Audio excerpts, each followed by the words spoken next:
তালিমুল উলুম মহিলা মাদ্রাসা ও যুব সমাজের উদ্যোগে সপ্তম বার্ষিক ওয়াজ মাহফিল।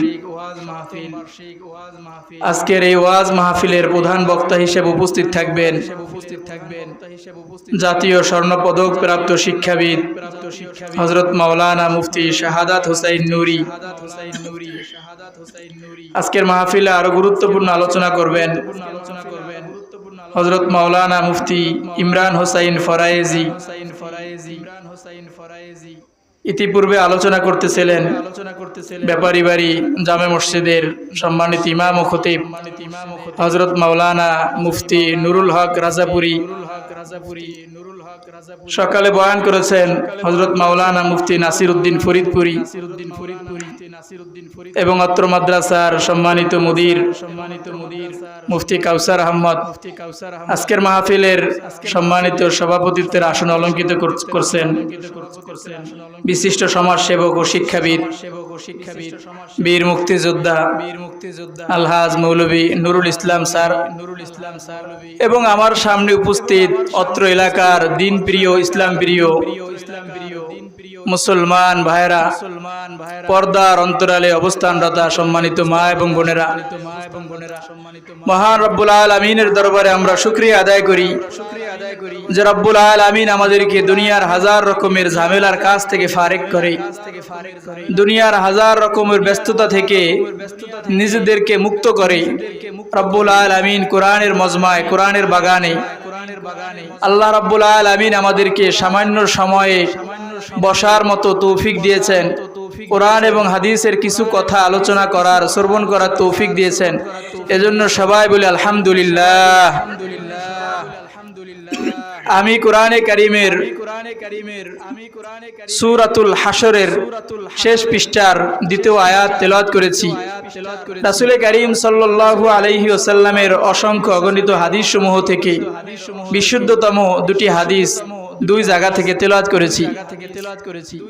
সামান্য সময়ে আমি চেষ্টা করব পঠিত আয়াত এবং দুটি হাদিসের আলোকে কিছু কথা আলোচনা করার।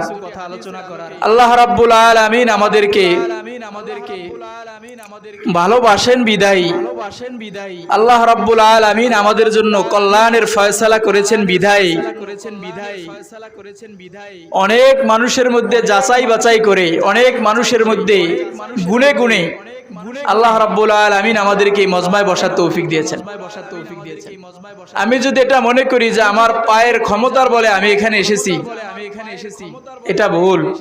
আমি যদি মনে করি যে আমার প্রতি পাশেই মাহফিল, আমি প্রতিবেশী বিধায় আমি আসতে পেরেছি, এটাও ভুল। আমার আপনার থেকেও বেশি সুস্থ, আমার আপনার থেকেও বেশি সামর্থ্যবান, আমার আপনার থেকেও বেশি কাছের, আমার আপনার থেকেও বেশি অবসর মানুষ এই বাজারের মধ্যে ঘুরতেছে, বাসায় শুয়ে রয়েছে, হাতে মোবাইল নিয়ে বিভিন্ন গুনাহের কাজে জড়িত আছে। আল্লাহ রাব্বুল আলামিন ওই সমস্ত গাফিলিনদের কাতারে না রাইখা সামান্য সময়ে এই কোরআনের মজমায়, নূরের মজমায়, রব্বুল আলামিনের নূরের মজমায় আল্লাহ তাআলা আমাদেরকে বসার তৌফিক দিয়েছেন। এটার শুকরিয়া যদি কিয়ামত পর্যন্ত সিজদা দিয়া পড়ে থাইকাও আমরা আদায় করতে চেষ্টা করি, সম্ভব হবে না। আজকের এই মজমা সাধারণ কোনো মজমা না,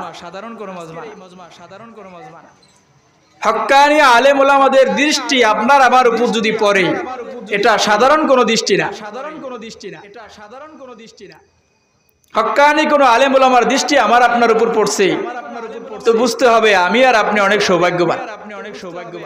বাস্তবিক পক্ষে হক্কানি আলেম ওলামারা রাসূল করিম সাল্লাল্লাহু আলাইহি ওয়াসাল্লামের ওয়ারিস। সারা পৃথিবীর সবচেয়ে বড় জ্ঞানী একজন মানুষ, মনে করেন ইমাম বুখারী। রাসূল করিম সাল্লাল্লাহু আলাইহি ওয়াসাল্লামকে দেখেন নাই, কিন্তু সারা পৃথিবীর সবচেয়ে বড় জ্ঞানী মানুষ না উনি? আরেকজন মানুষ কৃষক, কিন্তু রাসূল করিম সাল্লাল্লাহু আলাইহি ওয়াসাল্লামকে এক নজর দেখছেন। অথবা রাসূল করিম সাল্লাল্লাহু আলাইহি ওয়াসাল্লাম এই কৃষক মানুষের দিকে এক নজর তাকাইছেন। আপনারা বলেন দেখি, ইমাম বুখারীর দাম বেশি না এই কৃষক, এই সাহাবীর দাম বেশি? 1 কোটি ইমাম বুখারী এক পাল্লায়, আর এই সাহাবী যুদ্ধের ময়দানে ঘোড়া দৌড়ায় গেছে, এই ঘোড়ার পায়ের সাথে যে ধুলা লাগছে, অথবা এই ঘোড়ার পায়ের সাথে ধুলা লাইগা নাকের মধ্যে যেই ধুলা গেছে এই ধুলার দাম 1000 কোটি গুণ বেশি। কারণ কি? সাহাবী তো কৃষক মানুষ, কিছু পারতেন না, পড়ালেখা পারতেন না। ইমাম বুখারী তো যুগের শ্রেষ্ঠ আলেম, শ্রেষ্ঠ মুহাদ্দিস, হাদিস বিশারদ, তারপরও একজন কৃষক সাহাবীর দাম তার থেকে বেশি হয়ে গেছে। কারণটা কি? কারণটা আর কিছু না, কারণটা হলো সর্বশ্রেষ্ঠ নবী সাইয়্যিদুল কাউনাইন, দোজাহানের বাদশা রাসূল করিম সাল্লাল্লাহু আলাইহি ওয়াসাল্লামের নূরানী একটা দৃষ্টি এই লোকের উপর পড়ছে। এজন্য সারা পৃথিবীর সবচেয়ে জ্ঞানী মানুষের থেকেও তার দাম বেড়ে গেছে। এই নূর, নূরানী দৃষ্টি, চোখের দৃষ্টি, এটা সাধারণ কোনো বিষয় না। আল্লাহর নবী সাল্লাল্লাহু আলাইহি ওয়াসাল্লাম এই দৃষ্টি সম্পর্কে বলছেন, ইত্তাকু ফিরাসাতাল মুমিন, খাঁটি মুমিনের অন্তর্দৃষ্টি থেকে তোমরা বেঁচে থাকো, অন্তর্দৃষ্টিকে তোমরা ভয় করো। ফাইন্নাহু ইয়ানজুরু বিনুরিল্লাহ, কারণ তুমি মনে করতেছো সে দেখতেছে স্বাভাবিক চোখে, আসলে সে স্বাভাবিক চোখে দেখতেছে না, সে দেখতেছে আল্লাহর নূরের মাধ্যমে। বলেন সুবহানাল্লাহ। এজন্যই তো হযরত ইমামে আযম আবু হানিফা রাহমাতুল্লাহি আলাইহির পাশে যদি কেউ ওযু করত, ইমামে আযম আবু হানিফা রাহমাতুল্লাহি আলাইহি বলতে পারতেন যে কি গুনাহ কইরা সে ওযু করতেছে। আমার আপনার মতো তার দৃষ্টি ছিল না, চোখ ছিল আমার আপনার মতো, দৃষ্টি ছিল ভিন্ন কিছু। হযরতে মূসা আলাইহিস সালাম, কোরআনে কারীমের মধ্যে আছে, হযরতে মূসা আলাইহিস সালাম একবার আবদার করলেন আল্লাহকে দেখার, রব্বি আরিনি আনজুর ইলাইক, আল্লাহ আমাকে আপনি একবার একটু দর্শন দান করেন, একবার আমি আপনাকে দেখতে চাই। আল্লাহ রাব্বুল আলামিন বললেন, মূসা লান তারানি, আমাকে দেখার দুঃসাহস তুমি করতে যাও না, আমাকে তুমি দেখতে পারবে না, কখনোই দেখতে পারবে না। মূসা আলাইহিস সালাম আবার আবদার করলেন, তো আল্লাহ তাআলা বললেন যে মূসা তুমি তো আমাকে দেখতে পারবা না, তুর পাহাড়ের দিকে তুমি একটু তাকাইও, তুর পাহাড়ের উপর আমি আমার একটু নূর দিয়ে দিব, তুমি আমার একটু নূর দেখেই শান্তি পাও, আমাকে দেখার সাহস দুনিয়াতে তুমি করো না, তুর পাহাড়ের উপর আমার একটু নূর দিব, এই নূরের ঝলকটুকুই তুমি দেখো। মূসা আলাইহিস সালাম বললেন আল্লাহ ঠিক আছে। তো তুর পাহাড়ের উপর মূসা আলাইহিস সালামকে আল্লাহ তাআলা আল্লাহর একটু নূর দিলেন, তুর পাহাড় সাথে সাথে ক্ষয় হইয়া একেবারে উড়ে গেছে, একেবারে তুলার মতো উড়ে গেছে। হযরত মূসা আলাইহিস সালাম নূরের তুর পাহাড়ের উপর আল্লাহর নূর দেখা কোরআনের মধ্যে আছে, ফাখাররা মূসা সাইকা, মূসা আলাইহিস সালাম একেবারে বেহুশ হয়ে গেছে, এক চিৎকার দিয়া বেহুশ হয়ে গেছে। হুশ আসার পরে চিন্তা করতেছে কি দেখলাম। আল্লাহ রাব্বুল আলামিন বললেন যে মূসা আমাকে দেখো নাই, আমার একটু নূর দেখছো, আমার একটু আলো দেখছো, আমার একটু তাজাল্লি দেখছো। নবীরা সর্বশ্রেষ্ঠ জ্ঞানী হয়, সব যুগের নবীরাই ওই যুগের সবচেয়ে বেশি জ্ঞানী। তো মূসা আলাইহিস সালাম ভাবলেন যে আমি তো আল্লাহর নূর দেখছি, আমার চোখে তো আগের থেকে পাওয়ার বেড়ে গেছে। সাধারণ কোন মানুষ যদি আমার এই দৃষ্টি দেখে, আমার এই চোখের দিকে তাকায়, তাহলে তো তার চোখ আর ঠিক থাকবে না।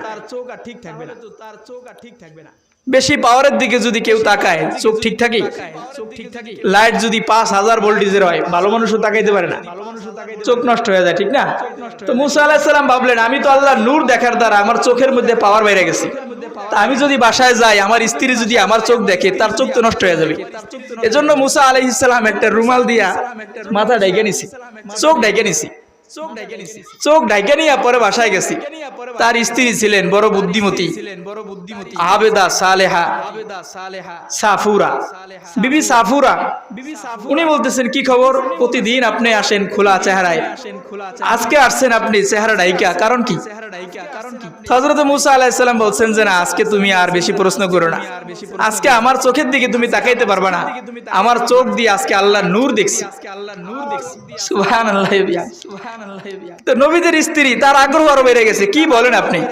আপনি যদি আল্লাহর নূর দেখেন আপনার চোখ দ্বারা, আমি আমার চোখ দ্বারা যদি আল্লাহর নূর নাও দেখতে পারি, আমি তো আপনার চোখটা দেখতে পারি।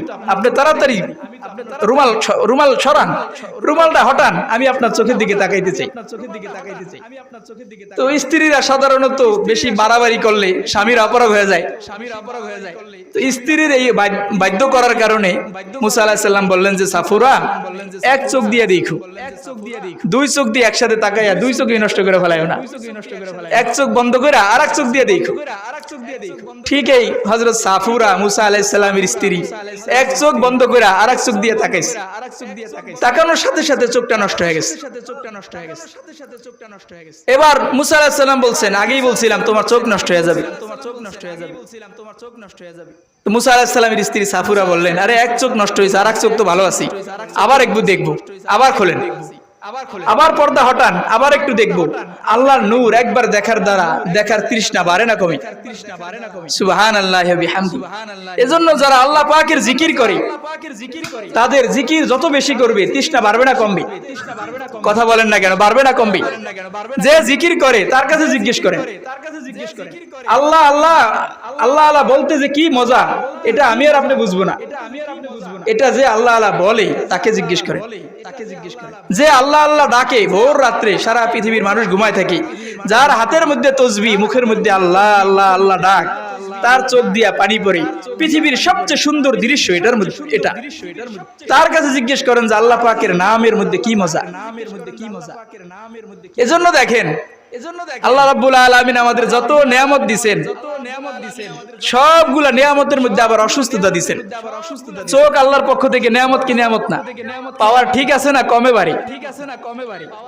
অসুস্থ হয়, ব্যথা হয়, চোখের জন্য স্পেশাল ডাক্তার আছে, চক্ষু বিশেষজ্ঞ ডাক্তার।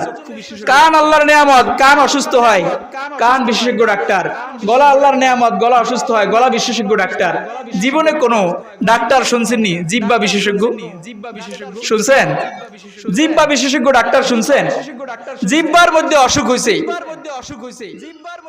সাধারণত এই অসুখ জিহ্বার মধ্যে হয় না, চোখের মধ্যে অসুখ হয়, চক্ষু বিশেষজ্ঞ ডাক্তার আছে। কানের মধ্যে অসুখ হয়, কানের বিশেষজ্ঞ ডাক্তার আছে। নাকের মধ্যে অসুস্থতা হয়, নাক বিশেষজ্ঞ ডাক্তার আছে। রব্বুল আলামিন জিহ্বাকে সব অসুস্থতা থেকে মুক্ত রাখছেন। আইয়ুব নবী 18 বছর পর্যন্ত রোগ বিমারের মধ্যে ছিল, অসুস্থতার মধ্যে ছিল, শরীরের অঙ্গ প্রত্যঙ্গ ক্ষয়ে ক্ষয়ে গেছে। রব্বুল আলামিন জিহ্বাটাকে সুস্থ রাখছেন। প্রত্যেকটা মানুষের এই জিহ্বাটাকে সুস্থ রাখার কারণ হলো রব্বুল আলামিন বলেন যে আমার বান্দা, চোখ তোমাকে দিছি আমার নিয়ামত দেখার জন্য, নষ্ট করে ফেলছি, আমার নিয়ামত না দেখলেও তোমার কিছু হবে না। চোখের মাধ্যমে তুমি যেই কাজটা করতা, অন্য এক ভাই তোমাকে এই কাজটা করায় দিবে। হাত তোমাকে দিছি, অ্যাক্সিডেন্টে কেটে গেছে, এবার তোমাকে খাওয়ায় দেওয়ার লোক আছে। কিন্তু জিহ্বা দিছি, এই জিহ্বা যদি নষ্ট করে দিতাম তাহলে আমাকে আল্লাহ বলার মতো আর কোনো ক্ষমতা তোমার থাকতো না। সুবহানাল্লাহি ওয়া বিহামদিহি। একবার কল্পনা করছেন তো দেখি, এই জিহ্বার মধ্যে কোনো রোগ নাই, কোনো অসুস্থতা নাই। রব্বুল আলামিন এক কুদরত, এক মেশিন ফিট করে দিয়েছেন। কত কথা আমি আর আপনি বললাম, 1 মিনিট কথা বললে এখন কয় টাকা কাটে? 1 টাকার মতো কাটে। 1 মিনিট সিমে কথা বললে, মোবাইলের সিমে 1 টাকা কেটে নিয়ে যায়। আজকে হাজার হাজার মিনিট এই জিহ্বা দিয়া কথা বলতেছি। রব্বুল আলামিন কোনো বিল করছেন না আমাদের জন্য? শুধু তাই না, এক সিম এক দেশে কিনলেন, আরেক দেশে গেলেন, সিম চেঞ্জ করার আগ পর্যন্ত কোনো যোগাযোগের মাধ্যম নাই। যদি এমন হইতো যে জিহ্বাটা ওই দেশে আর চলবে না, বাংলাদেশের জন্য আলাদা জিহ্বা, বাংলা বের হবে। সৌদি আরবের জন্য গেলে আরবির জন্য আলাদা জিহ্বা যদি লাগতো, সিম আলাদা লাগে, এরকম যদি জিহ্বাও আলাদা লাগতো, কয় দেশ ভ্রমণ করছেন, কয়বার জিহ্বা পাল্টানো লাগতো? সুবহানাল্লাহি ওয়া বিহামদিহি। এজন্য রব্বুল আলামিনকে বান্দা যখন ডাকা শুরু করে, একবার ডাক দিলেই দ্বিতীয়বার ডাকার তৌফিক পাওয়ার অর্থ হইল আগের বার ডাক আল্লাহ কবুল করছেন। একবার ডাকছেন, আরেকবার ডাকার তৌফিক পাইছেন, তো রব্বুল আলামিন আগের বার ডাক কবুল করছে, বিদায় বলছে, বান্দা তোমার ডাকটা অনেক সুন্দর লাগলো, তুমি আরেকবার একটু বলো দেখি। দেখবেন বাচ্চা যখন ছোট অবস্থায় বাবাকে ডাকা শিখে, প্রথম ডাকে কিন্তু মা সাড়া দেয় না, প্রথম ডাকেই মা সাড়া দেয় না, দৌড়ে আসে না, একবার দুইবার ডাকতে থাকি, যখন চিল্লায় ডাকতে থাকি তখন আসে মা। মা কি আসে না কেন? আগের ডাকগুলা খুব ভালো লাগতেছে, মা ভাবতেছে যে আমার সন্তান আমাকে মা বলে কত সুন্দর করে ডাক দিতেছে, দেখি আর একবার ডাক দেখ, কত ভালো লাগে, আরো একবার ডাক দেখ। যখন একেবারে চিৎকার দিয়ে ডাকে তখন চলে আসে। এজন্য রব্বুল আলামিনকে বান্দা যখন ডাকে, আল্লাহ রব্বুল আলামিন এই ডাকার মধ্যে তৃষ্ণা আরো বাড়ায় দেন। এজন্য দেখেন নামাজের মধ্যে লিমিটেশন আছে, সীমাবদ্ধতা আছে। ফজরের নামাজ, ফরজ নামাজ কয় রাকাত? বলেন দেখি সবাই, কয় রাকাত? 4 রাকাত পড়লে নামাজ হবে? জোহরের নামাজ কয় রাকাত?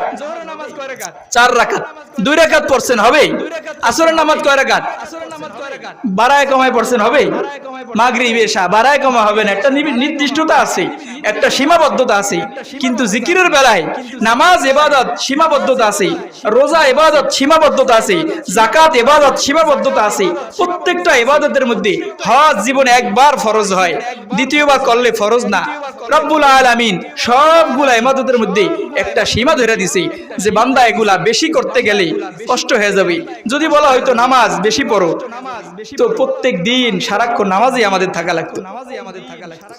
এজন্য রব্বুল আলামিন সবগুলা ইবাদতের ভিতরে একটা নির্দিষ্টতা দিয়ে দিয়েছেন, একটা সীমাবদ্ধ দিয়ে দিয়েছেন।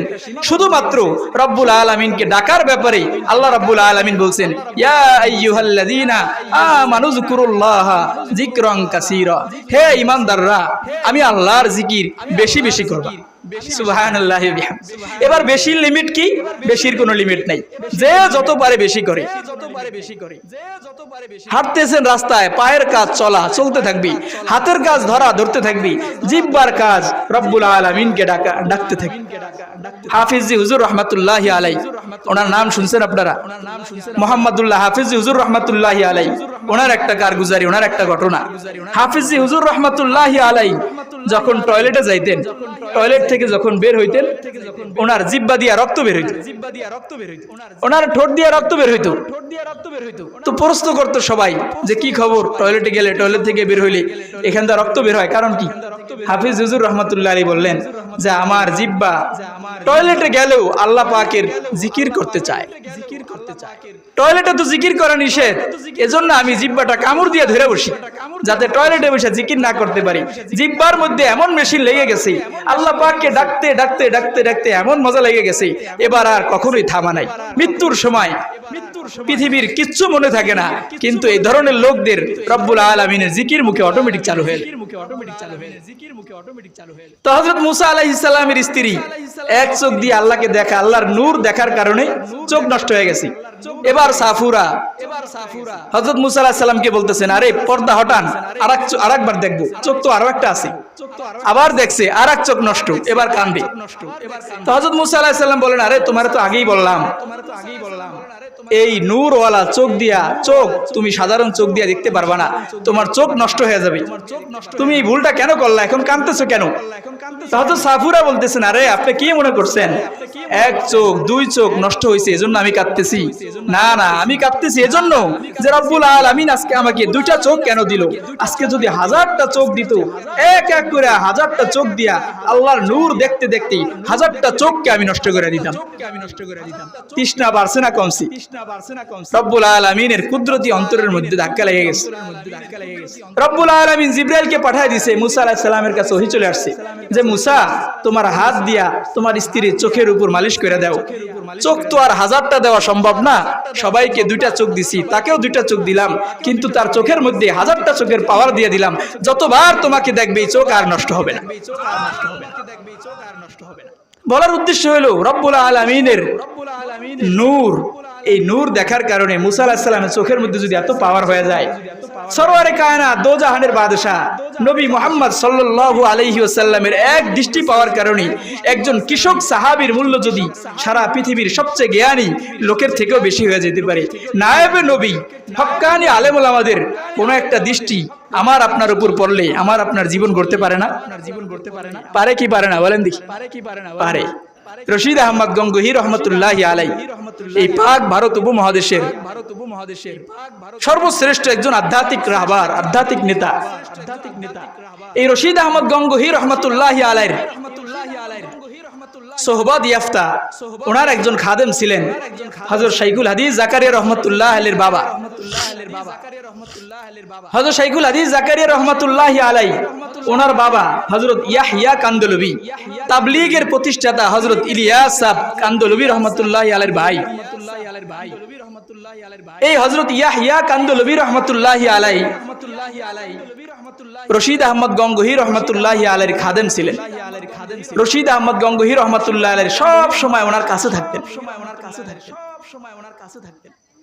ইয়াহইয়া কান্দলবি রহমাতুল্লাহি আলাইহি যখন বাড়িতে যাইতেন, রশিদ আহমদ গঙ্গোহী রহমাতুল্লাহি আলাইহি আসার পথে ইয়াহইয়া কান্দলবি রহমাতুল্লাহি আলাইহির বাড়িতে যেই পথ গেছে, এই পথে প্রতিদিন হাঁটতে হাঁটতে অনেক দূর আগায় যেতেন ইয়াহইয়া কান্দলবিকে আগায় আনার জন্য। কি পরিমাণ মায়া এবং কি পরিমাণ ভালোবাসা থাকলে খাদেমকে আগায় আনার জন্য রশিদ আহমদ গঙ্গোহী রহমাতুল্লাহি আলাইহির মতো একজন লোক চলে যেতে পারে। তো হযরত ইয়াহইয়া কান্দলবি রহমাতুল্লাহি আলাইহি কান্দলার এক মসজিদে ইমামতি করতেন। উনি যেই মসজিদে ইমামতি করতেন, এই মসজিদের সামনেই ছিল একটা মন্দির। মসজিদের অপর সাইডে একটা মন্দির ছিল সামনে।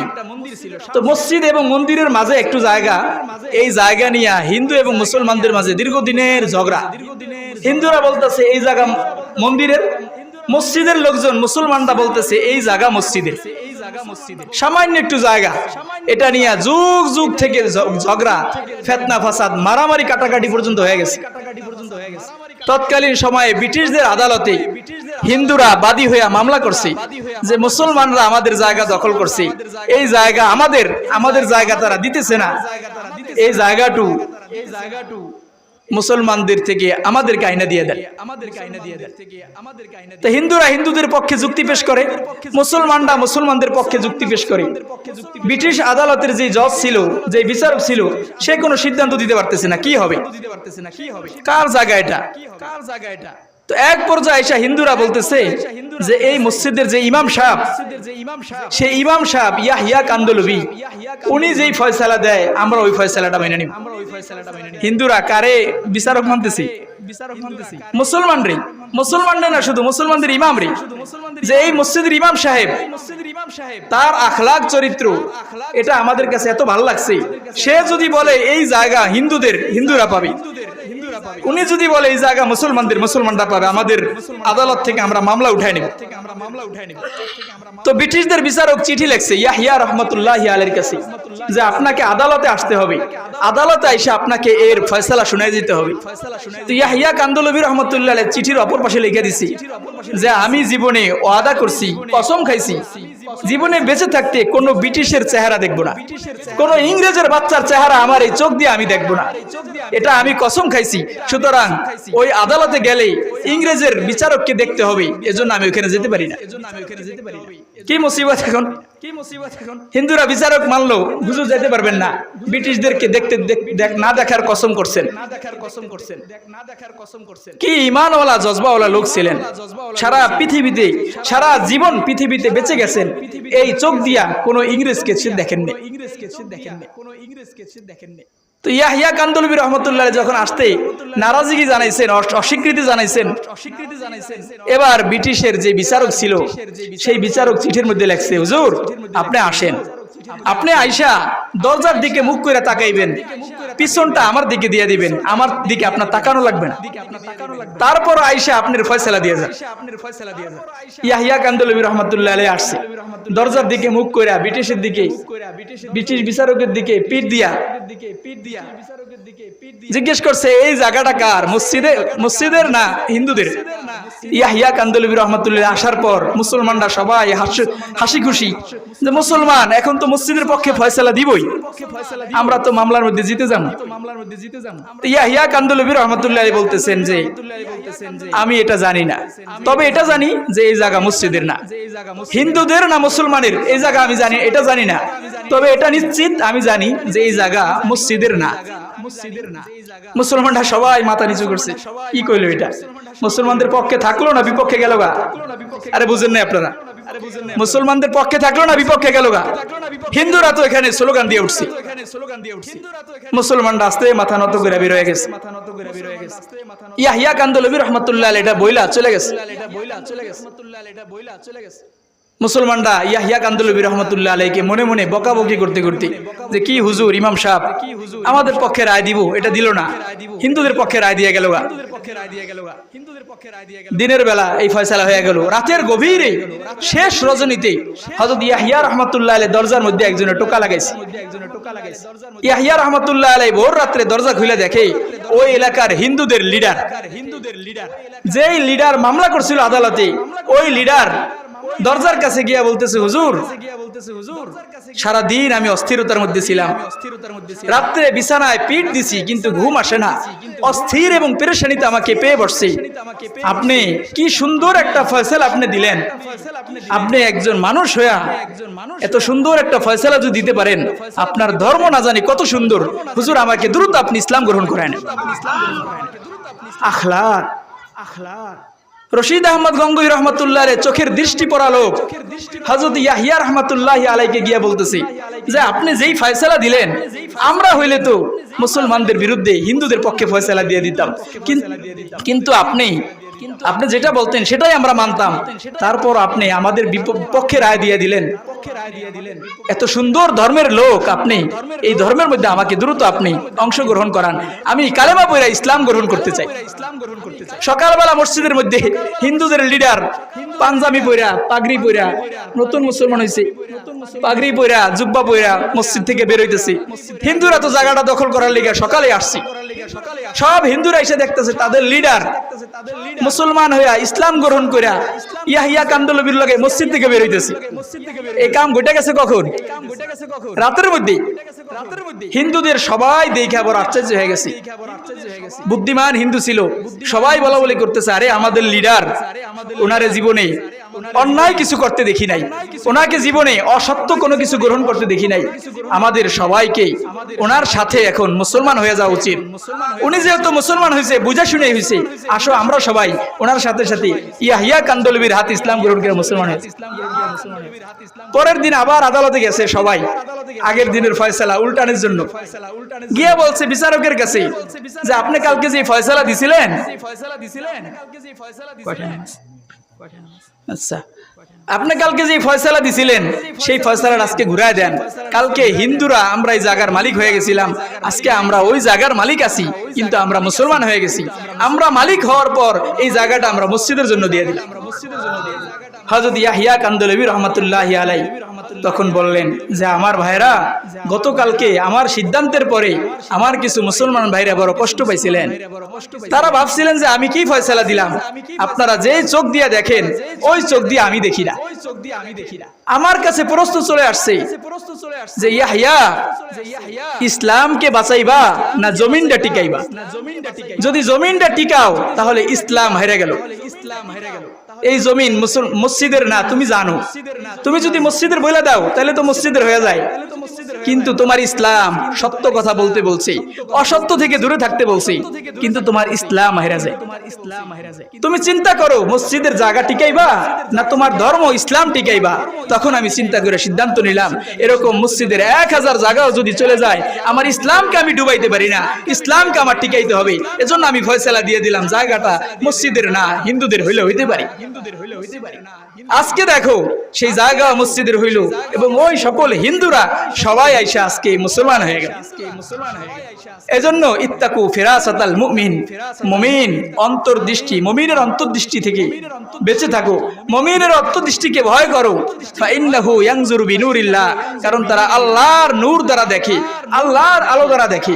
আমার ভাইরা যারা এখানে আপনারা আজকে বসছেন, হক্কানি আলেম ওলামাদের এক দৃষ্টি যদি আপনার আমার উপর পড়ে, আমি বলে গেলাম আপনারা মনে রাখেন, রব্বুল আলামিন এই এক দৃষ্টির উসিলায় কাল হাশরের ময়দানে আবার আপনার নাজাতের ফয়সালা করতে।